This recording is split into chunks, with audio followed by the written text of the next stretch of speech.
Hi, my name is Hayden Lewis. I'm a doctor of physical therapy student at Carroll University. Can I get your name and date of birth? Name Trevor Hancock, 12/30/2002. Okay, Trevor. So today I'm going to be doing what's called the arm curl test with you. This is a test that measures upper body strength. It specifically measures your bicep strength. It's a good measure of functional strength in your arms and your upper extremity. Does this sound good to you? Clear to you? Okay. So to do this test is I'll have you have a 8-pound dumbbell in your dominant arm, which is your dominant arm. My left arm. Left. So I'll have this in your left hand. I'll have you start with the dumbbell at the bottom of the rep, and basically all you're going to do is you're going to have your palm facing your body, and you're going to curl up so that the palm is facing your shoulder at the top of the rep, then back down. You want to curl it under nice controlled motion, not using any momentum while you're swinging. And I'm going to count as many reps as you can. In 30 seconds, I will use a timer, and you will go on my mark when I say go. All right. Any questions with that? Nope. All right.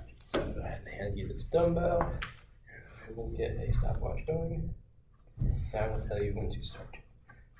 On the word go. Okay? 3, 2, 1, go.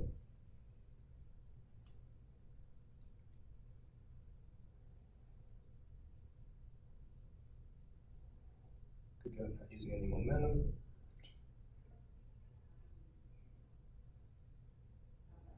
Halfway there.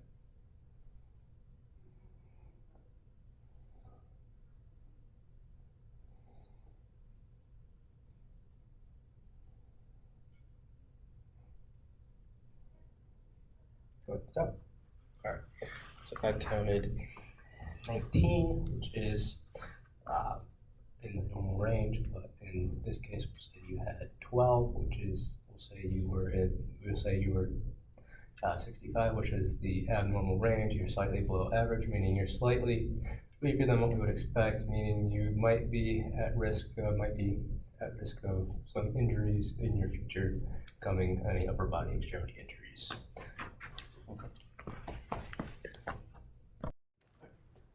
So now we're going to be doing the modified physical performance test, or the MPPT. This is a test that assesses kind of ADLs in your upper body and lower body, doing a combination of balance, functional reach, so gait speed type tests, just to see your overall fitness and your overall function, making sure that you're not at any risk of falls or any injuries in the future. Does that sound good with you? Yes.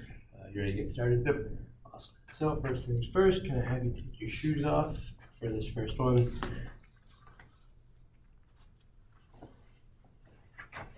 Awesome. So, and then I can have you stand up. And this first test, I'm just going to have you stand with your feet together, and you're just going to stand there for 10 seconds. I'm just going to watch and make sure you don't have any falls. Now I'll go ahead and type. Ready, go. And I would have a gait belt on them for safety purposes, but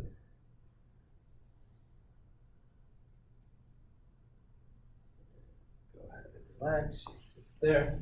So now the next test I'm going to have you do is I'm going to have you put your big toe kind of in the crease of your foot there, kind of like the arch. Go just like that. I'm going to go ahead and time you for another 10 seconds here. Go.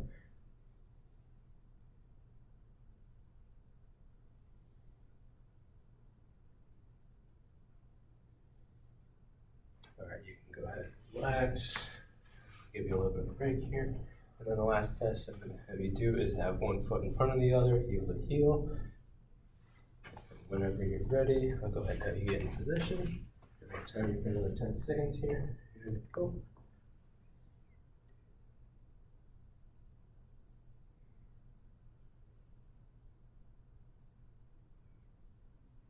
Perfect. You can go ahead and relax.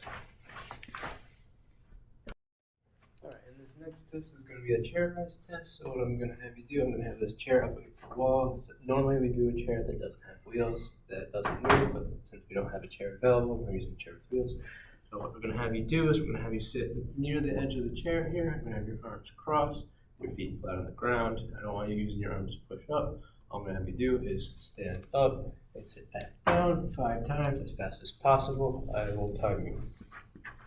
And you will go on my set when I say the word go. Okay? 3, 2, 1, go.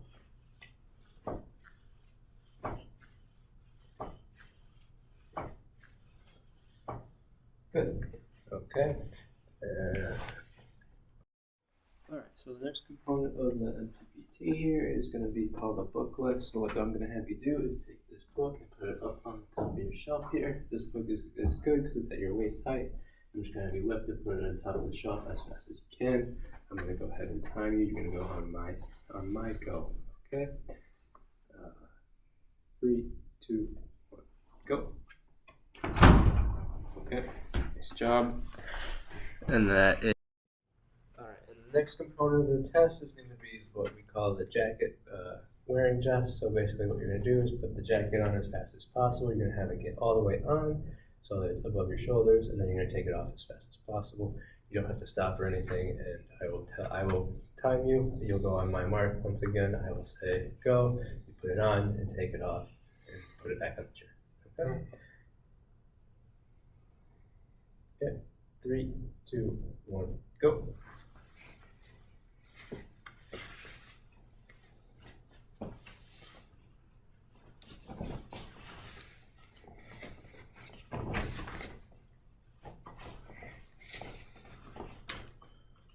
Okay. Alright, so since you didn't get the score that we needed for a 4, we're going to go ahead and have you try this again to see if you can get the top score. So on my mark, once again, we're going to go ahead and time you. Ready? 3, 2, 1, go.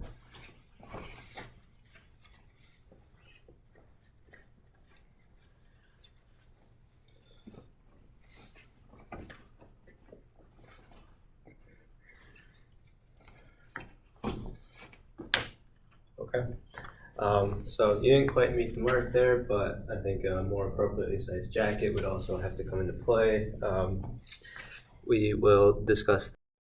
So the next test is going to be the penny, picking up a penny off the floor. So I'm going to put this penny about a foot out in front of your dominant sided hand, which is your left side you said earlier. So I'm going to go ahead and have you reach down and pick up the penny as fast as possible, and then stand up as quickly as possible. I will time you once again. It'll be on the word go.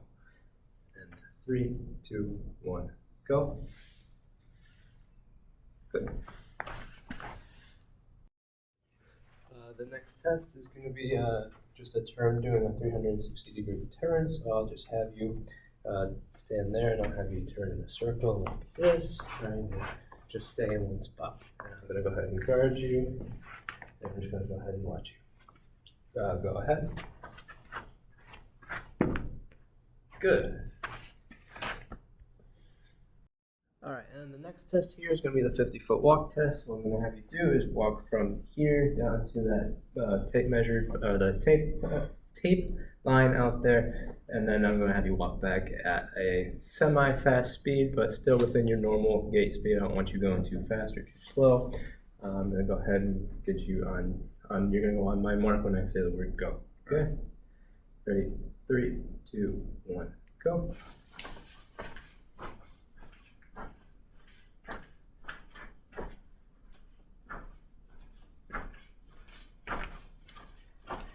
Good. Alright, so now this second to last test here is going to be just climbing a flight of stairs. I'm just going to have you walk up the stairs just at a fairly normal, at your normal speed, just to see how fast you can do it. And I'm going to go on my word and say go. Ready? 3, 2, 1, go.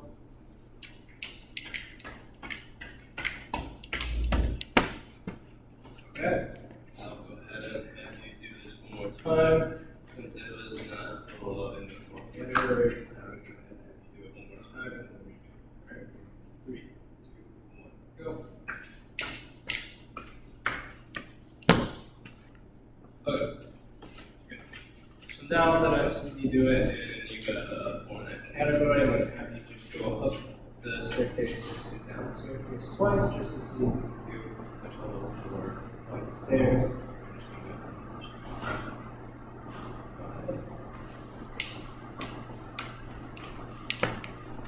Good.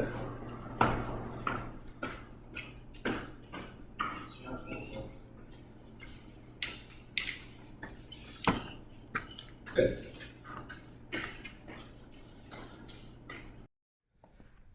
Now, I'm just gonna go ahead and explain some of the scores to you. So with the penny pinching, this is just kind of looking at functional region and overall flexibility in both your upper and lower extremity. The staircase is just seeing how well you manage a flight of stairs, your balance and your gait, stuff like that. And some of these other tests, we're just measuring your overall strength and your flexibility and other functional tests to make sure that you can handle independent living. Your overall score was a 35 out of 36. The only one you didn't score a 3 or a 4 on was the jacket, putting on the jacket. So I might want to get look at the shoulder range of motion, but we'll keep an eye on it. It wasn't anything super concerning. We'll keep an eye on it though.